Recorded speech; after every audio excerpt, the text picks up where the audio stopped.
All right, we are live. I am Rocky's Allen. I'm sitting here for a second time with Tony, Tony of the Marlins. Tony, thanks for coming on again after I ruined the first one that we did, but maybe this one will go a little smoother since we know what we want to talk about. How you doing today? Good. I had to get the same beer that I had last time. The same peanut butter stout I drank last time. Oh man, I didn't realize that's what you had.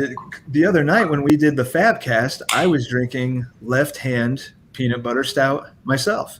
I've been on kind of a stout thing lately. Yeah, Revelation.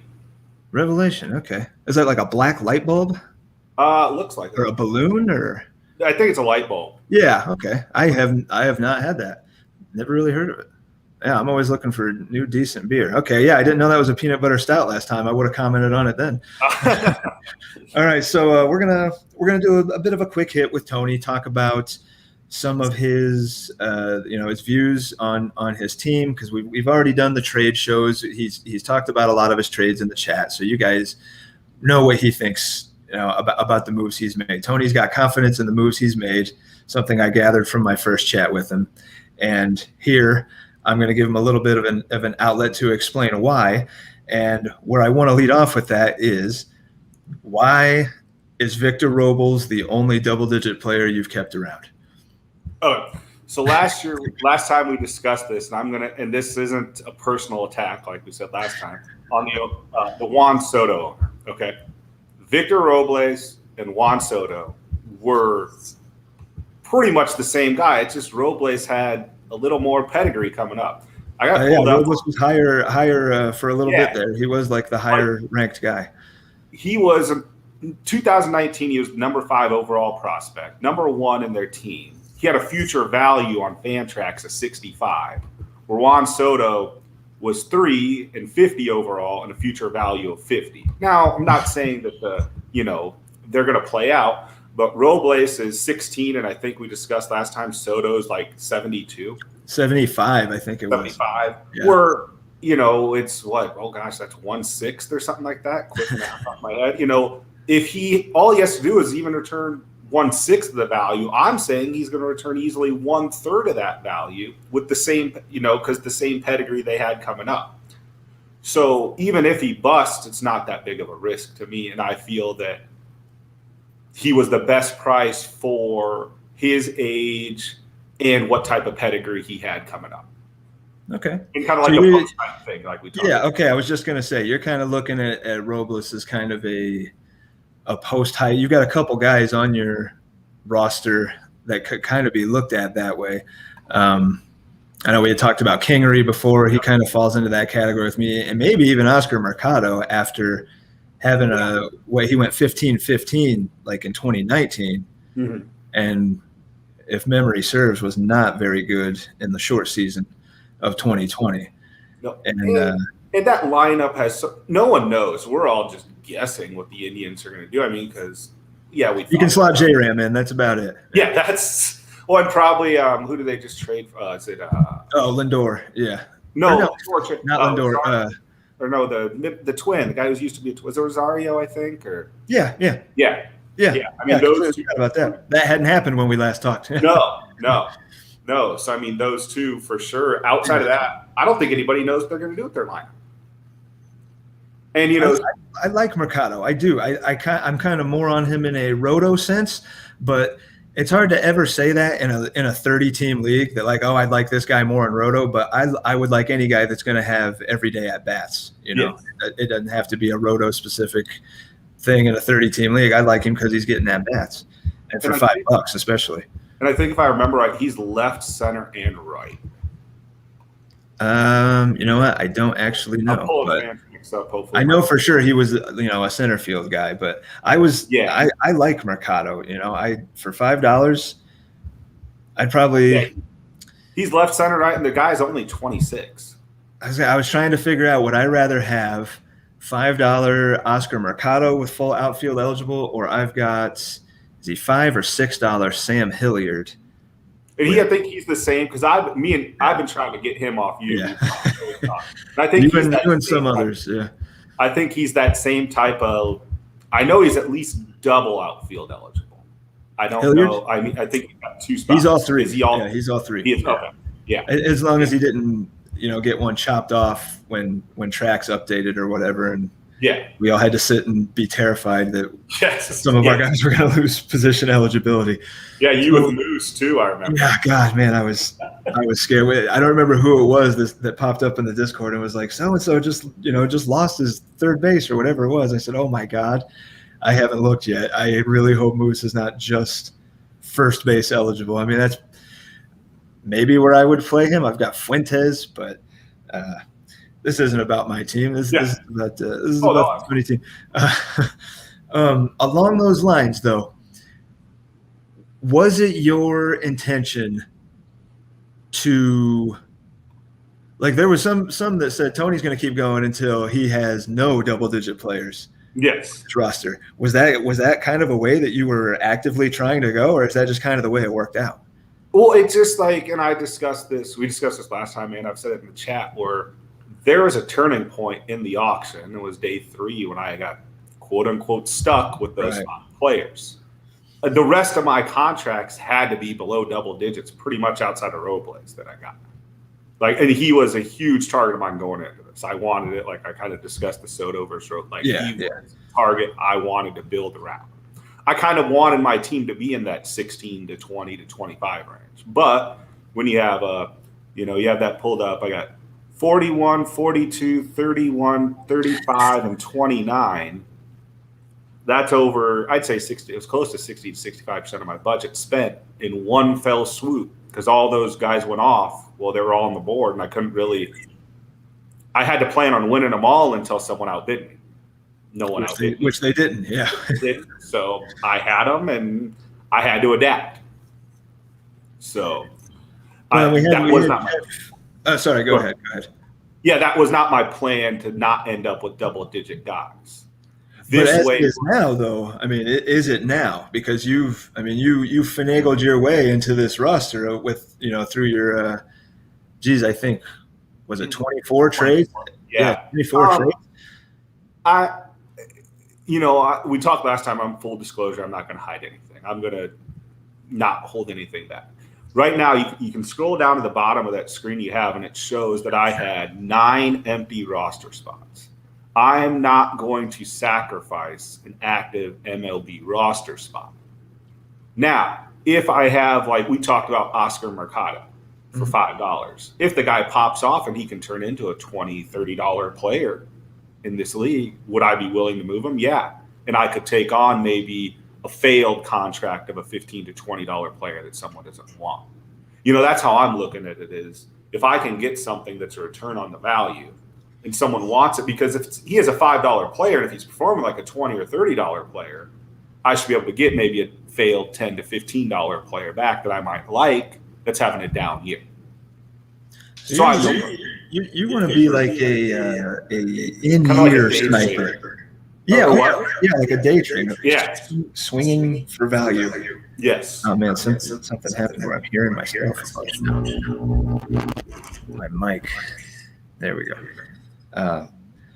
So like you're the guy with the sniper rifle that's like looking for the wounded animal. Yeah. Pick off like that failed contract down the road. Somebody else maybe already got at him first. Yep. Now you're there ready to make the kill. But the one thing I worry about with that strategy, and I kind of looked at this after we talked the first time because I took a deeper look. The thing that worries me, or would worry me, I guess if I was you, is that I don't see a lot of pieces that somebody would trade a huge failing contract for. I mean, you got some pieces, don't get me wrong. But I think we've mentioned 2 of them for sure. Yeah. I think Mercado and Kingery, if they hit in return $20+ value. Right. Those guys, you can sign them for a 5-year contract and have them at $15 in 5 years. Where if this year they're returning $20+ value, right. I think it's going to be easy to get maybe a failed and maybe not. Now that I'm telling people that, they may be right. Yeah, now everybody's just going to do it just to spite you. But, and when I say we're all going to have to reach a point where we have to cut down our roster. Go ahead.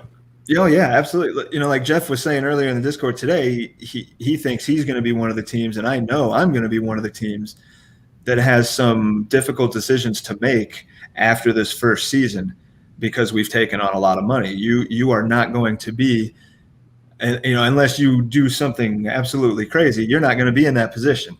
No. And, Well, I mean, I could still do one or even two crazy moves and still not be in that position. yeah, and still be fine. Like somebody was saying, we talked last time that when next year's auction rolls around, Tony is going to ruin some days because he's going to show up with his 2 bags with dollar signs on them, and you know, just kind of wreak havoc a little bit.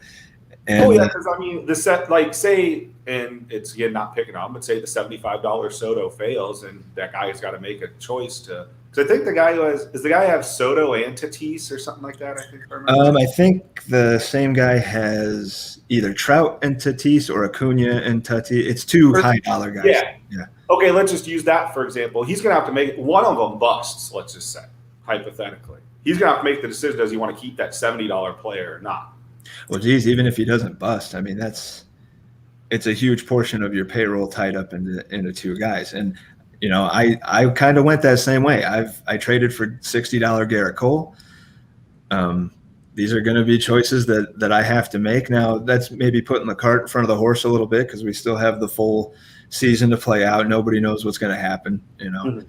But you are in a quite unique position to really have no worries about that. Like no worries whatever about money right now. And as somebody that's pressed up against my own glass ceiling of salary cap, I don't know if jealous is the right word, maybe envious of having that kind of flexibility.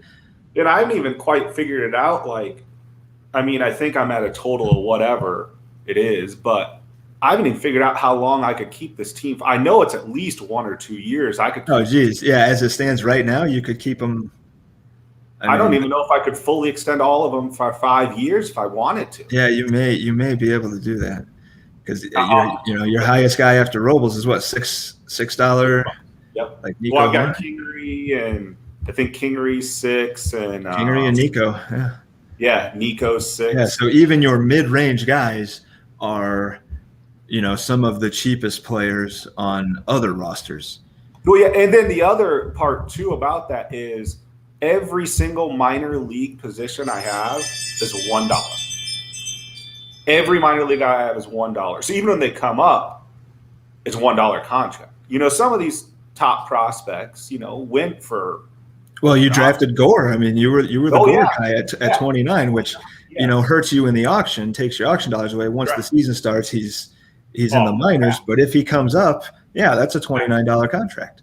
Yeah. Or I think Torkelson's, I think he was like 31 or something like that, right? Yeah, I should have that right here actually on my handwritten notes. 23. 20. Okay, but I mean, still, I mean, for a contract, it was Kellenic that went for 37. That's okay. Yeah, there were some high-priced prospects early on, which, hey, those guys all may work out. You know? Oh, yeah, for sure. But that's another flexibility piece that goes deeper into it of not only did I go cheap with the major league, I went cheap with I specifically got guys who are $1.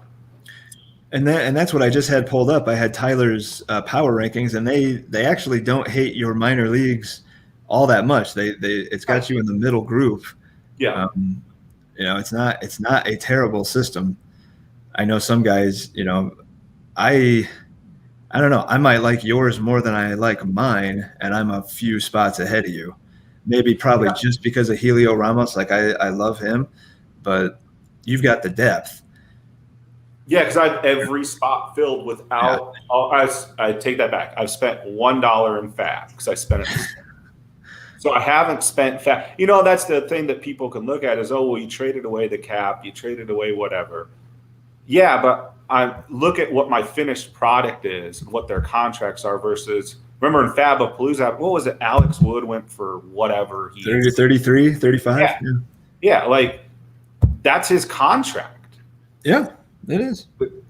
Just for this year, you know, he's obviously not going to be extended, but still, it does matter. But I think it was maybe Blue Jays Mark and I, when we were breaking down the AL, talked about how like this year one, it really it's very unique in that, like, one, it's the first time we're going to have this initial auction, and two, it's the only time ever where all of these guys, you don't really have to worry about extending any of them if you don't want to. No, It's really the only time where every team is in that same position. So you have the teams, kind of like me, kind of like Seth, that are clearly going for it, and then you have guys that are not really sitting back, because you're definitely not sitting back. No, I have. You're setting yourself up to both be able to go for it if you wanted to, and to also be heading into next year with like a really solid foundation of like a big stack of money. Yeah. And it would have to take some incredibly bad injury luck for me not to have enough depth to always produce a solid lineup. Yeah. I mean, not a solid, but I mean, sorry, an active. Like a full active lineup. Yeah. Maybe all the guys are hitting 7th and 8th and 6th in the lineup, but they're still getting at bats. Does that worry you about Robles at all, that he might be hitting way down in the order? A little. I mean, that's always been the knock on the guy, is he's always been at the bottom of the order. But if his pedigree comes through and shows through, I think he could come up the top of that order. I mean, and I remember you saying that that Robles is your cornerstone. Yep. But you're not opposed. You're open to moving anybody. But what was it that you said last time? Like, if you come at me wanting Robles, you value him as at least mid-20s to low 30s, mid to high 20s to low 30s, just because of I'm viewing that I'm going to get him. He's going to be a 5-year guy. Sure. Even if the guy busts this year, he's going to be the full contract. I'm extending him for that much because I think his background makes that value way too high. I'm looking into the future. Like, that was something that was brought up in the talks with me and Duke when I was working out the deal for Kingery. He's like, yeah, he's $6. I'm looking at him as the $16 player in 5 years. Right. And that versatility is worth way more, which 100% agree. And I ended up paying the price for that, which is fine. Yeah. But you got your guy. I got my guy. Yeah. You got your guy. Yeah.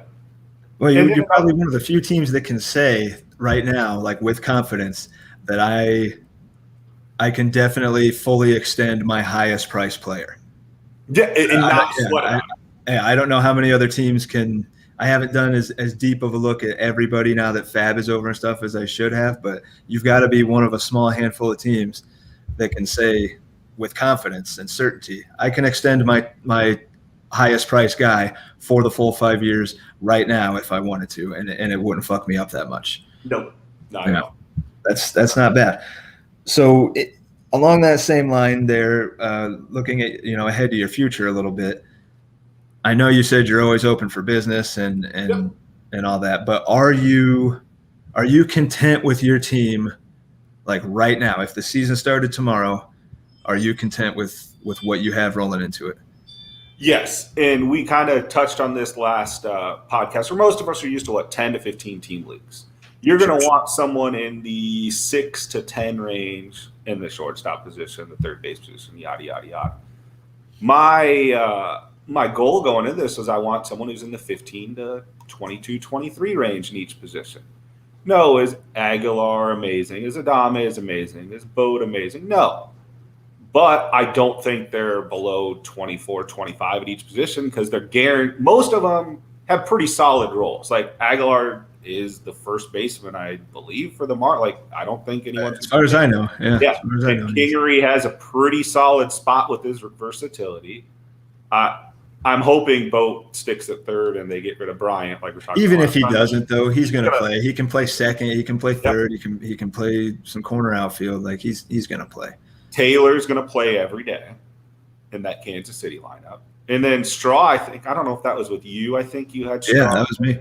Where he's young, and I think he's in at the bottom of the lineup now, but I think looking at who the Astros have at leadoff, they have a gaping hole now.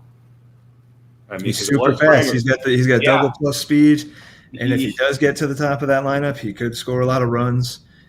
As far as I know, he should be the guy. Like, he should be the center fielder. He's not quite Billy Hamilton. I think he's actually got a better hit tool than Billy Hamilton. Yes. Pretty much non-existent power. But and I think he has a decent walk rate, if I remember right. Like that. Yeah, it wasn't. Yeah, he wasn't as much of like a strikeout machine as say Billy Hamilton was. No. But he's not going to be a top 36 outfielder no, probably, but he's top 100. Yeah, he'll get ABs. Yeah, he'll get ABs. But you're probably still. So if you were going to adjust your block today, do you have a specific need or want in mind, like looking at your team right now, or are you just like waiting for it to come to you? I'd really like to find, and I've talked about this with you because you have Longoria. I'd really like to find someone like that at third base who's in that 20 to 25 range. But a guy that's going to be getting everyday ABs. Yep, at third base, because that's really. I forgot who I have as my backup third base, but I mean, I have pretty much every position covered with someone who's a semi-decent or semi-regular in an MLB lineup. So, and I was just pulling up because we were talking about Straw. I don't think the guy, outside of last year, he's never had a walk rate below 10. So that's an ideal for a leadoff guy. Someone he's a top of the order, potentially a top of the order kind of guy. And you just had Alex Cobb traded to a better team as well. So now $1 Alex Cobb kind of actually looks pretty attractive if he can stay. Yeah, he's 33. You could squeeze hopefully 2 or 3 more years out of him. Yeah, if he's got anything left in the tank. My greatest Alex Cobb, man, who was he pitching with? It was against, I think, the Padres. Or didn't he have? I don't know if it was an immaculate inning, but I think he ended up with like 12 strikeouts through 4 innings or like something crazy like that. This was several years ago. Man, I might be completely off, but I feel like it was him that he had like struck everybody out through the first 3 or 4 innings of a game, and of course didn't last that long because he had thrown a million pitches. But yeah, like the stuff has been there. Now he's gotten hurt, quite a bit since then, but there's plenty of other guys, behind Alex Cobb. I would rather have him for $1 over a lot of other guys, especially in not in the AL East anymore. Correct. Get out of the AL East for a pitcher is. Oh gosh, that was the biggest thing with like Bundy and Gausman for so long. If those guys have been out of the AL East for the first few years, they're. Yeah, and now Gausman goes to the Ultimate Pitcher's Park. Yeah. I'd like to try to. You bringing up the Cobb thing kind of reminds me of a few things we were talking about last time. The second half thing. Now I know anybody who's a Cubs fan in the league is going to blast me for this, but we were talking about like it was a shortened season and how much stock do you really put into the stats. Right. In 2016, I'm reading this off an article. In 2016, Jake Arrieta, over 15 starts and 107 innings, had a .75 ERA, 0 runs across 9 of those 15 starts. An opponent's batting average was 148 in his amazing run. Has he came even close to replicating that run? No, and geez, not too many big league pitchers in the history of baseball. No, are ever going to. But I'm just using that as like the sample size argument. Because we were talking about that in another, right. Cub. Sample size, like how guys have 60-game cold streaks and yep. I think it was K-Rich Davis we were talking about. Yep. That was literally where I was going next, was we talked about Darvish and K-Rich Davis. Darvish, I was saying, like, he's a guy who just falls off the wheels when anything doesn't go wrong. I got it pulled up right here. His walk rate has never been outside of last year. His walk rate has never been below 278. Okay, for a full year. For any full year above 100, 278. Last year it was 166.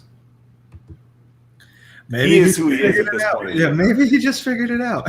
maybe. But then the Chris Davis argument was the thing where it was how many years? I have it right here. It was from I don't mean to interrupt you, but with Oh, yeah. Darvish, it was you kind of think, watching him as much as you have, that he thrived a little bit more on not having the fans there, Correct. right? Like he was kind of as a Cardinal fan, Jaime Garcia, if anybody remembers him, Oh, that yeah. was a guy that would, if anything happened, or if you Yep. want to go back further with the Cubs, if anything happened, the wheels fell off. If a call didn't go his way, if a fielder made an error and it caused these guys will melt down, and you can pretty much write off the rest of the day. Yep. So you kind of think that Darvish thrived and that walk rate was considerably lower, like a full walk plus lower, because he didn't have fans eyes on him. Right. Yep. Correct. Whereas a flip side argument that I was bringing up, Kairis Davis, from 16 to, what was it? Here it is. Yeah, from 16 to 18. So a 3 or 4 year stretch. Dude was 247, 40 bombs, 100 RBIs. Guaranteed. So you watch to it. Yeah. Yeah. That's what he hit 247. I think it was 4 years in a row. Yeah, it was like 4 years in a row. Exactly. 247. Like, I'm going to believe in those numbers for those 4 years where he likes the lights, and hopefully we get back to some semblance of being under the lights this year in the crowd and whatnot. But I'm going to believe in those versus buying into the shortened season last year of the Darvish. That's why it gets back to the whole post-hype sleeper, to circle back to that. I'm going more off the 19, the 18, the 17 than the 20 stats. Yeah, I discount 20 fairly largely myself. I don't want to say I write it off completely, but in my mind, I played less fantasy when I found out that everything was going to be screwed up. I was definitely in fewer leagues and everything. So in my head, I kind of write it all off. There's some things that you shouldn't, but there's some things that you definitely have to question. Like Gossman, we were talking about earlier, gained a bunch of velo on his fastball. Now, was he airing it out and like just really going nuts because he knew he was going to throw fewer innings this season, so he could afford to air it out? Or did he find something? Did he find an extra gear where he does now throw harder and he's going to be able to do that over 30 starts? And someone could look this part up, because I've always loved Gossman. And the fact of it was I remember him 80, 90 pitches in, he's still pumping it up in the high 90s. Like, he had that durability and stamina to come with the heat all game. And he's got a build that he can support. Like, his body is. Yeah, he's not a small dude. No. Not one of those tiny pitchers get hurt guys. No. Let's see. Well, yeah, I think we pretty much did. Now, do you have any? I got a couple other like rapid fire non-baseball related questions for you. But do you have any? Do you have any last like last minute thoughts on the team or the direction you're going? We're going to have you on here again. This won't be your last time to talk about your team, but like as it sits right now, you have any last minute things you want to get across? No, I was just saying, like, the big announcement was Robles is 99% off the block, but pretty much everyone else I'm open for trade talks with. For you, a big announcement is a guy is off the block. That's the big announcement. and he's a double-digit player, and it would take a blow me away off. Like I said, I'm valuing the guy, almost double what his contract is. High 20s, low 30s. Yeah, for a $16 player, it's going to take someone of that value. So that's probably going to – well, I don't know about probably. That might disappoint some guys that the big announcement is a guy that he's not putting on the block. But for Tony, that's a little bit different. Yes, it is. So for some just get to know Tony a little bit before we go. Yep. Tony, are you and a lot of this is based on some of the Discord talk earlier today. Tony, are you a mountains or a beach kind of guy? Oh, boy. If I could have both, that'd be great. But well, yeah, that'd be great. But this is not that. Yeah. That's tough. And, you're asking me this as I live in Grand Forks, North Dakota. And I think for the next week, our raw temperature will not get above 0. Oh. I'm not talking about wind chill. I'm talking about raw temperature, right? Not being above 0. Yeah, you add the wind to that, and it just cuts you in half like a knife. Yeah.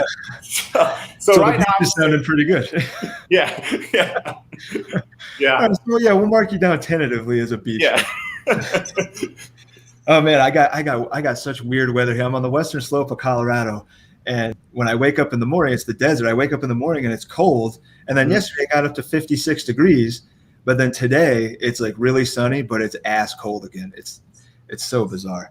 Well, that reminds me, I live in far Great apart. Falls, Montana, which Yeah. is just north, like along the Rockies. We had that same thing where it was like 10, 0, 0, 10, 50. 50. Yeah. It's like, what? Yeah. What are you doing? Yeah. Okay, Tony, if you were gonna, after this podcast wraps up, if you were gonna hop in your car or truck or whatever, and you were gonna grab a fast food burger, what is your preferred, chain fast food burger? And see, that's funny because I was the guy who just mentioned I'm going on a diet right now. Yeah, well, you're gonna have to have a little willpower. Yeah, yeah, yeah. That's interesting. I like Five Guys. Oh man, yeah, that's probably tops. It really is. The closest one is Denver, so that's like 5 hours away from me. But if I had a Five Guys here, see all those things you guys are talking about, like Culver's, that's about 10 blocks away. Five Guys, that's about 10 blocks away. Are you in like an oil town? No, I'm in Grand Forks, which is the home of the university. The University of North Dakota. So it's the second or third largest. We got about 50 or 60,000. My Dakota geography. It's fine. It's just great. straight north of Fargo, an hour. We're gonna, even though you're on the diet, I guess I should have thought about this. We're gonna continue with the food thing. What is your favorite pie? Probably pumpkin. No, okay, interesting. And your favorite or preferred, if you were going to go to a market right now and get a piece of fruit, what's your fruit? What's your go-to fruit? Banana. Oh, man. All right. I've people I've worked with in the history, I asked that question on just because it interests me, and I don't get banana a lot as an answer. As a matter of fact, one of my clients, the guy that I got to make lunch for here pretty soon, is a banana guy as well. So that's getting to know you a little bit with Tony. Like I said, we'll of course have you on again. This is just a quick hit to make up for the one that I just showed before. I could throw one real quick thing out, and please, you're talking lightning rod. This will show how unique of an individual I am, I guess. I am left-handed, adopted at birth in 1983, and was in the Catholic seminary for 1 year, and now I've ended up married. That's a lot to unpack. And to top it all off, being in the seminary, I now work in the casino. So it's just a different form of gambling, right? That's great that you're a fellow lefty. I am also left-handed, but I kick with my right foot. Yes, I do as well. And I play a guitar right-handed. I didn't have a left-handed guitar to learn on, so I play a guitar like a right-handed person. But I write and all that stuff. Eat, left-handed. Yep. So you are a fellow lefty. We can mark you down. My father is not the Padres guy. He is a righty. But yeah, at least so far. About that, lefty or righty? Yeah, that'd be good. In a 30, you would think in a 30-team sample, isn't it like a third of the country? We should have 10 lefties. Yeah. I mean, maybe it's just us. Yeah, who knows? Some weird exclusive club, even though I hate the Cubs. Yeah. All right, Tony. Thanks for coming on again. Yeah, no problem. And we'll see you next time. And this has been Getting to Know You with Marlins Tony. Thanks for tuning in. Thanks again, Tony. Thanks. Have a good one. See you, man.